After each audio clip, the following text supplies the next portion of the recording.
Good morning all of you.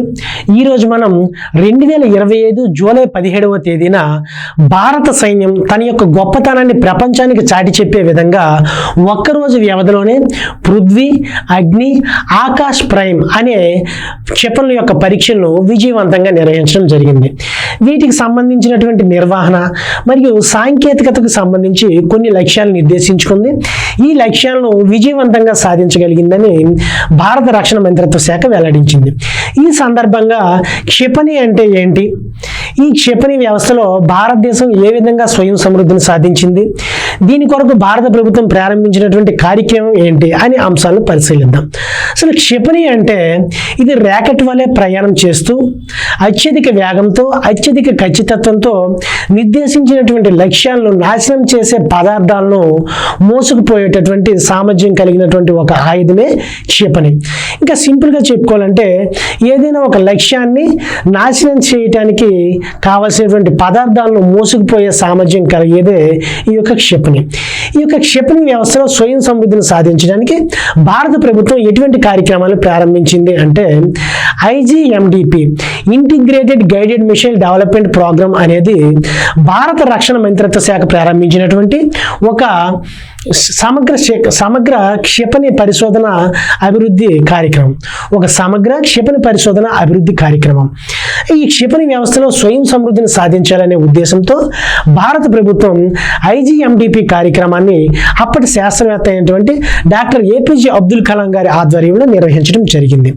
అయితే ఈ IGMDP కార్యక్రమం అనేది ఏ విధంగా అమలు చేయాలి, ఎలా అమలు చేయాలి, ఎవరు అమలు చేయాలి, ఒకవేళ అమలు చేసినట్లయితే దీనిలో ఎంత మేరకు సక్సెస్ సాధించగలం అనే సాధ్యాలను పరిశీలించడానికి భారత ప్రభుత్వం అప్పటి DRDL defence research development laboratory శాస్త్రవేత్త అయినటువంటి డాక్టర్ ఏపీజే అబ్దుల్ కలాం గారి ఆధ్వర్యంలో ఒక క్షిపణి బృందంని ఏర్పాటు చేయడం జరిగింది.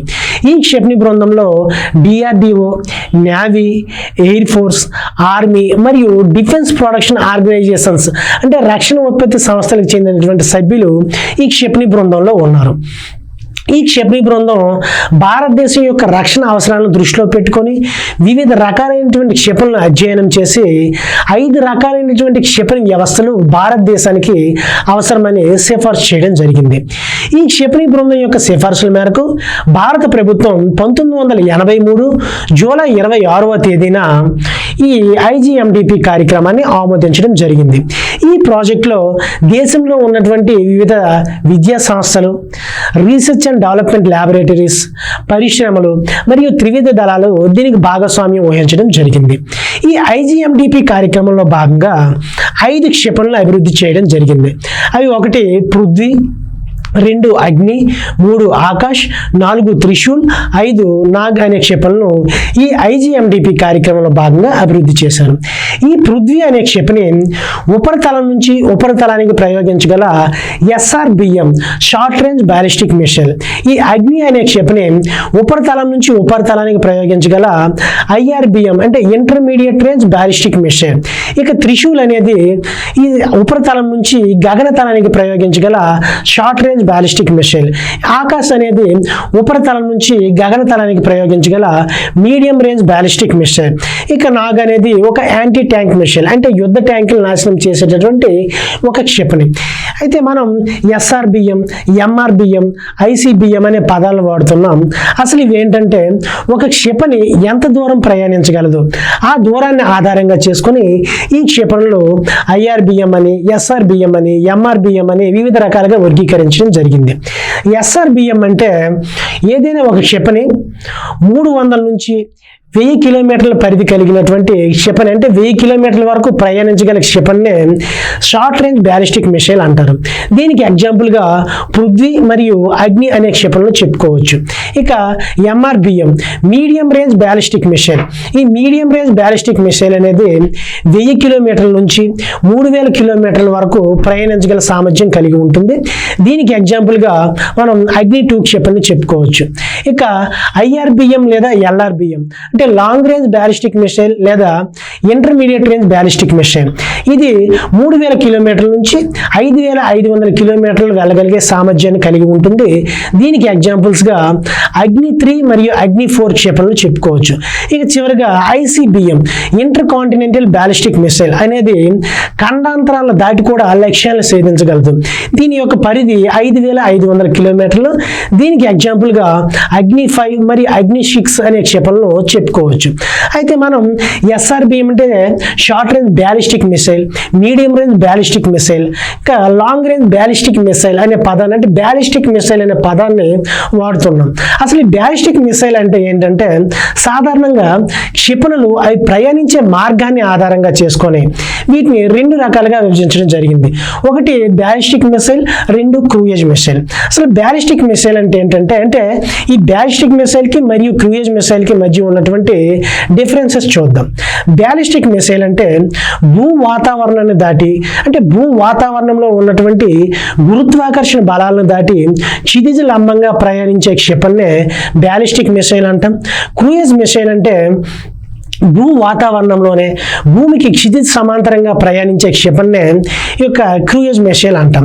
అయితే ఈ బ్యాలిస్టిక్ మిసైల్ అనేది భూమి యొక్క గురుత్వాకర్షణ బలాలను దాటుకుంటూ వెళ్ళాలి కనుక దీనికి రాకెట్ ఇంజిన్ ఉపయోగించడం జరుగుతుంది. సాధారణంగా మనం PSLV, GSLV అనే ఉపగ్రహ వాహనౌకల ద్వారా ఉపగ్రహాలను అంతరిక్షంలోకి పంపించినప్పుడు ఇవి భూ వాతావరణంలో ఉన్నటువంటి గురుత్వాకర్షణ బలాలను దాటుకుంటూ వెళ్ళాలి కనుక వీటికి రాకెట్లను ఉపయోగించడం జరుగుతుంది.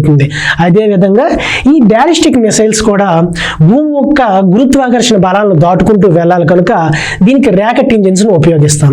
ఇక క్రూయిజ్ మిసైల్స్ లో జెట్ ఇంజిన్ మాత్రమే ఉపయోగించడం జరుగుతుంది. ఎందుకంటే ఈ భూ వాతావరణంలో మాత్రమే ప్రయాణిస్తాయి కనుక. ఈ యొక్క బ్యాలిస్టిక్ మిసైల్స్ అనేవి ఎక్కువ పరిధిని కలిగి ఉంటాయి. అంటే ఒక ప్రాంతాన్ని సైతం ఇవి నాశనం చేయగల సామర్థ్యాన్ని కలిగి ఉంటాయి. ఇక క్రూయిజ్ మిసైల్స్ అనేవి మనం ఎంచుకున్నటువంటి టార్గెట్ను మాత్రమే లక్ష్యం చేసే సామర్థ్యాన్ని కలిగి ఉంటాయి. అయితే ఈ బ్యాలిస్టిక్ మిసైల్స్ యొక్క పరిధి అనేది చాలా ఎక్కువగా ఉండడం వల్ల వీటి యొక్క ఖచ్చితత్వం అనేది చాలా తక్కువగా ఉంటుంది. అంటే మనం ఒక లక్ష్యాన్ని కానీ పెట్టుకున్నట్లయితే ఈ మిసైల్స్ అనేవి ఆ లక్ష్యంపై కాకుండా ఆ లక్ష్యానికి కొంచెం అటువైపుగా కానీ ఇటువైపుగా కానీ పడి ఆ ప్రాంతాన్ని నాశనం చేస్తాయి. అదే క్రూయిజ్ మిసైల్స్ కానీ తీసుకున్నట్లయితే ఇవి మనం ఏ లక్ష్యాన్ని అయితే గురిపెట్టామో ఆ లక్ష్యాన్ని మాత్రమే నాశనం చేస్తాయి. అందువల్ల దీనికి ఖచ్చితత్వం ఎక్కువ అని చెప్పుకోవచ్చు. ఈ బ్యాలిస్టిక్ మిసైల్స్ అనేవి న్యూక్లియర్ వార్ హెడ్స్ని తీసుకువెళ్తాయి. క్రూయిజ్ మిసైల్స్ అనేవి కన్వెన్షనల్ వార్ హెడ్స్ని తీసుకుని వెళ్ళే సామర్థ్యాన్ని కలిగి ఉంటాయి. న్యూక్లియర్ వార్ హెడ్స్ అంటే ఏంటంటే ఇక పేలుడు సామర్థ్యం కలిగినటువంటి రేడియో ధార్మిక పదార్థాలను తీసుకువెళ్ళేవే ఈ బ్యాలిస్టిక్ మిసైల్స్. పేలుడు సామర్థ్యం కలిగినటువంటి రసాయన పదార్థాలను తీసుకువెళ్ళేవి ఈ క్రూయిజ్ మిసైల్స్. ఈ బ్యాలిస్టిక్ మిసైల్స్కి ఎగ్జాంపుల్గా మనం పృథ్వీ, అగ్ని, ఆకాశ్ మిసైల్స్ను, త్రిశూల్ మిసైల్స్ను చెప్పుకోవచ్చు. ఈ క్రూయిజ్ మిసైల్స్కి ఎగ్జాంపుల్గా ఇక నిర్భయ్ మరియు బ్రహ్మోస్ మిసైల్స్ను ఈ యొక్క క్రూయిజ్ మిసైల్స్కి ఎగ్జాంపుల్గా చెప్పుకోవచ్చు. ఈ విధంగా భారతదేశం క్షిపణి వ్యవస్థలో స్వయం సమృద్ధిని సాధించిన తర్వాత 2008 జనవరి 8వ తేదీన ఈ ఐజీఎండిపి కార్యక్రమాన్ని ముగించి వేయడం జరిగింది. ఇది క్షిపణికి సంబంధించినటువంటి సమాచారం. ఇక నెక్స్ట్ క్లాస్లో మనం ఈ పృథ్వీలో ఉన్నటువంటి వెర్షన్స్ కోసం, అగ్నిలో ఉన్నటువంటి వెర్షన్ అంటే అగ్ని 1, 2, 3 క్షిపణుల కోసం, అదేవిధంగా ఈ బ్యాలిస్టిక్ మిసైల్స్ అయినటువంటి మిగతా త్రిశూలు, నాగ్, ఇంకా ఈ బ్రహ్మోస్ క్షిపణుల కోసం, క్రూయిజ్ క్షిపణుల కోసం తెలుసుకుందాం. అదేవిధంగా ఈ యొక్క క్షిపణుల యొక్క వర్గీకరణ, అంటే క్షిపణులు ఏ విధంగా వర్గీకరించారు, అంటే దేన్ని బేస్ చేసుకొని వర్గీకరించడం జరిగింది అనే అంశాలను పరిశీలిద్దాం.